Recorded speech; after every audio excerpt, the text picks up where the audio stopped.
ఉపాధ్యాయులకు రాష్ట్ర ప్రభుత్వం ఇచ్చిన హామీలను తక్షణమే అమలు చేయాలని ఏపీటీఎఫ్ ఉపాధ్యాయ సంఘం నేతలు డిమాండ్ చేశారు. అనంతపురం జిల్లా రాయదుర్గం తహసీల్దార్ కార్యాలయం ఎదుట ఏపీటీఎఫ్ ఆధ్వర్యంలో ధర్నా నిర్వహించారు. 30% మధ్యంతర భృతి ప్రకటించాలని, డిఏ బకాయిలు విడుదల చేయాలని, సిపిఎస్ రద్దు చేయాలని పెద్ద ఎత్తున నిర్ణయించారు. జిల్లా ప్రధాన కార్యదర్శి మోహన్ రెడ్డి, జిల్లా ఉపాధ్యక్షులు రామాంజనేయులు, పాటిల్ జయరామరెడ్డి తదితరులు మాట్లాడుతూ గత ప్రభుత్వం తమను పట్టించుకోలేదని, కూటమి ప్రభుత్వంలో అయినా తమ సమస్యలు తీరతాయనుకుంటే కాలయాపన చేస్తున్నారని ధ్వజమెత్తారు. ప్రభుత్వం స్పందించకపోతే రాష్ట్ర వ్యాప్తంగా మరో ఉద్యమానికి సిద్ధమవుతామని ప్రకటించారు. ధర్నా అనంతరం డిమాండ్లతో కూడిన వినతి పత్రాన్ని తహసీల్దార్కు అందజేశారు.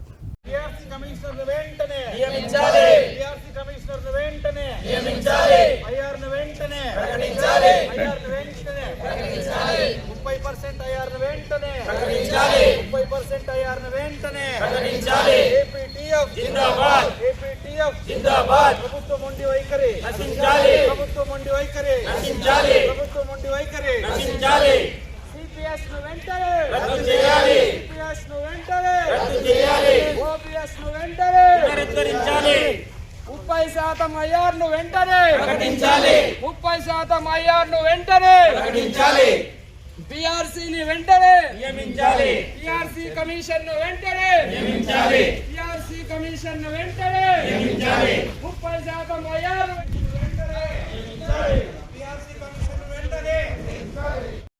జిందాబాద్ ఏపీటీఎఫ్ జిందాబాద్. ఐఆర్ ను వెంటనే ప్రకటించాలి, 30% ఐఆర్ ను వెంటనే ప్రకటించాలి, పిఆర్సీ కమిషన్ ను వెంటనే నియమించాలి, పిఆర్సీ కమిషన్ ను వెంటనే APTF Zindabad. We want justice, we want justice, we want justice. IR ను వెంటనే ప్రకటించాలి, 30% ఐఆర్ ను వెంటనే ప్రకటించాలి, పిఆర్సీ కమిషన్ ను వెంటనే నియమించాలి, పిఆర్సీ కమిషన్ ను వెంటనే నియమించాలి, ఉపాధ్యాయ బకాయిలను వెంటనే బకాయిలను వెంటనే బకాయిలను వెంటనే we want justice, we want justice, we బకాయిలను వెంటనే ఉద్యోగ ఉపాధ్యాయుల బకాయిలను వెంటనే పిఆర్సీ కమిషన్ ను వెంటనే కేజీబీపీ ఉపాధ్యాయులను వెంటనే కేజీబీపీ ఉపాధ్యాయులను వెంటనే ఎంటీఎస్ ఉపాధ్యాయులను వెంటనే ఎంటీఎస్ ఉపాధ్యాయులను వెంటనే we want justice, we want justice. APTF Zindabad Zindabad Zindabad, APTF Zindabad Zindabad Zindabad, APTF Zindabad Zindabad Zindabad, APTF Zindabad. we want justice, we want justice. CPS విధానాన్ని వెంటనే రద్దు చేయాలి, సిపిఎస్ విధానాన్ని వెంటనే రద్దు చేయాలి, పిఆర్సీ కమిషనర్ ను వెంటనే నియమించాలి, పిఆర్సీ కమిషనర్ ను వెంటనే నియమించాలి, 30% ఐఆర్ ను వెంటనే ప్రకటించాలి, 30% ఐఆర్ ను వెంటనే ప్రకటించాలి, ప్రభుత్వం ఉండి వైఖరి నశించాలి, ప్రభుత్వం ఉండి వైఖరి నశించాలి, ప్రభుత్వం ఉండి వైఖరి నశించాలి, యాప్ల భారాన్ని తగ్గించాలి, యాప్ల భారాన్ని తగ్గించాలి, యాప్ల భారాన్ని తగ్గించాలి, 4 విడతల డిఏలను వెంటనే విడుదల 4 విడతల డిఏలను వెంటనే విడుదల APTF Zindabad, APTF Zindabad. we want justice, we want justice, we want justice. Zindabad Zindabad, APTF Zindabad Zindabad Zindabad, APTF Zindabad.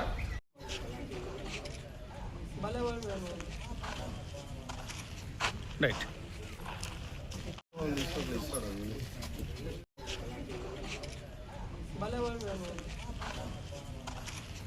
Right.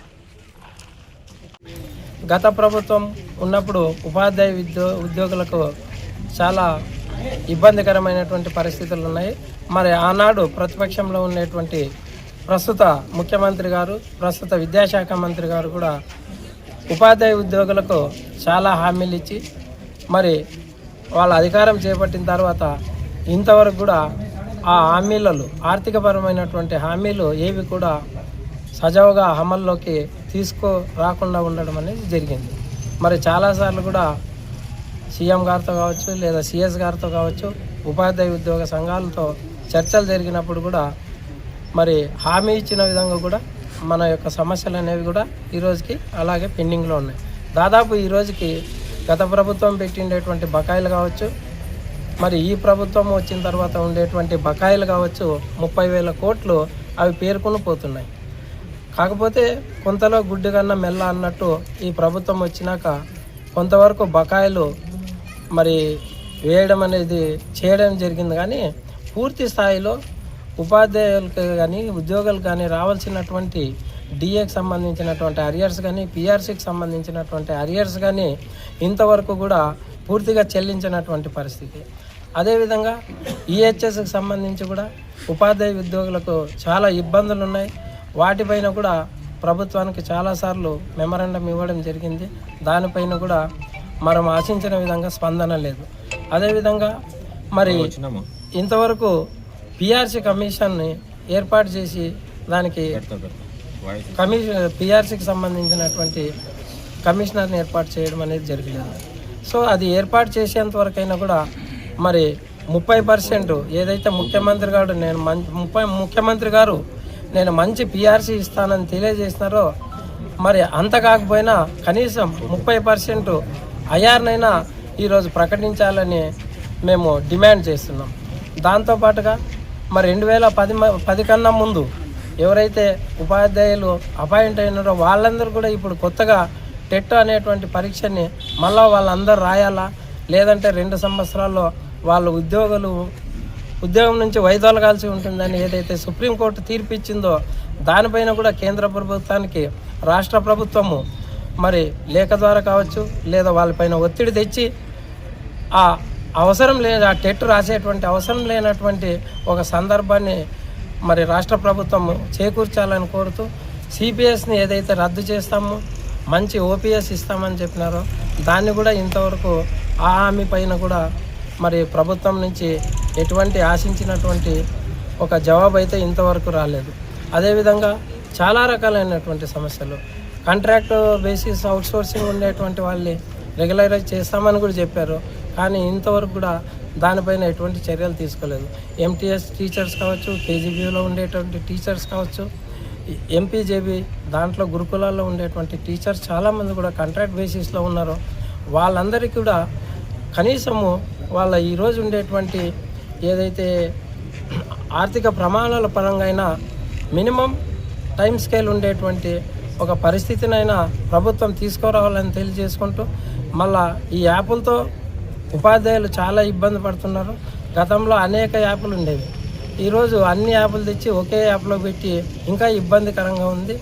ఉపాధ్యాయులకు బోధనేతర పనులు ఏవి కూడా అప్పగించుకోకుండా కేవలం మమ్మల్ని బోధనకు మాత్రమే పరిమితి చేసేలాగా ప్రభుత్వం చర్యలు తీసుకోవాలని కూడా ఈ సందర్భంగా డిమాండ్ చేస్తున్నాం. ఏది ఏమైనా మరి ఇప్పటికైనా ప్రభుత్వం స్పందించి ఐఆర్ను ప్రకటించాలని, పిఆర్సీ కమిషన్ వేయాలని చెప్పేసి కూడా డిమాండ్ చేస్తాము. లేని పక్షంలో రాబో దినాల్లో ఇంకా ఉధృతంగా ఉద్యమాలు చేపట్టి ఉపాధ్యాయ ఉద్యోగులకు న్యాయపరంగా చట్టపరంగా రావాల్సినటువంటి ఆ సౌలభ్యాలన్నిటి కూడా సాధించేంత వరకు కూడా ఉపాధ్యాయులందరూ సహకారం. 2023 జూలై నుంచి రావాల్సినటువంటి టీఆర్సీ బకాయిలను 30 నెలల అరియర్స్ను దాదాపుగా కోల్పోవడం జరిగింది ఉపాధ్యాయులు కానీ ఉద్యోగులు కానీ. కాబట్టి 2023 జూలై అయిపోయి 30 నెలలు కావస్తున్నప్పటికీ ఇప్పటికి కూడా పీఆర్సీ కమిషన్ను నియమించకపోవడం చాలా శోచనీయము.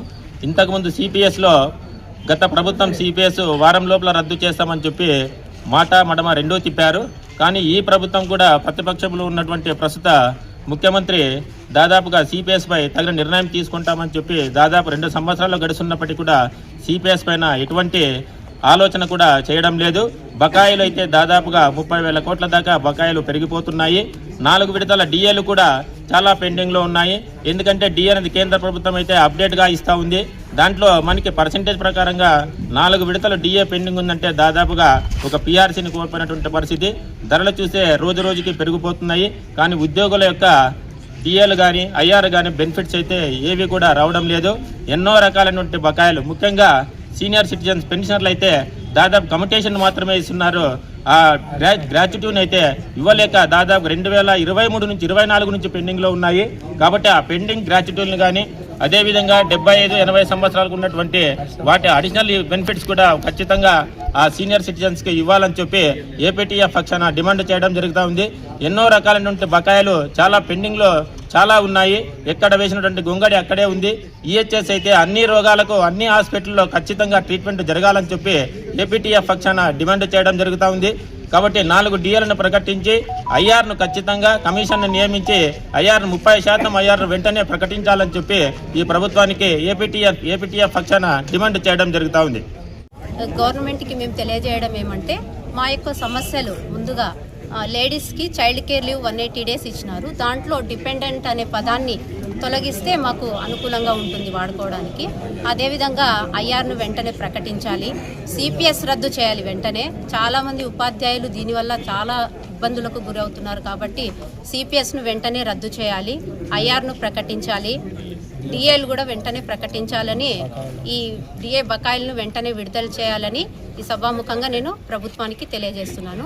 డిమాండ్ ఏమంటే ఖచ్చితంగా పిఆర్సీ కమిషన్ని ఖచ్చితంగా ప్రభుత్వం ఏర్పాటు చేయాలి, 30% ఐఆర్ను ప్రకటించాలి, సిపిఎస్ను ఖచ్చితంగా రద్దు చేయాలి. ఇది దారుణము. 2004 నుంచి సిపిఎస్ అమలు చేస్తూ అనేక మంది ఉపాధ్యాయులు అయితేనేమి, ఉద్యోగులు అయితేనేమి అనేక ఇబ్బందులు పాలవుతున్నారు. దీనివల్ల చాలా ఇబ్బంది పడుతున్నారు. కాబట్టి ఈ న్యాయమైన డిమాండ్లను ఖచ్చితంగా ప్రభుత్వం పరిష్కరించాలని చెప్పి కోరుతూ, అంతేకాకుండా బకాయి పడిన డిఏలను వెంటనే ప్రకటించాలి. వెంటనే ఇంకో ఏమంటే ఈ యొక్క ఈ పెన్షన్స్కి సంబంధించి గ్రాట్యుటీ అయితేనేమి వాటిని కూడా ఖచ్చితంగా ప్రకటించాలని చెప్పేసి ప్రభుత్వాన్ని డిమాండ్ చేస్తున్నాము.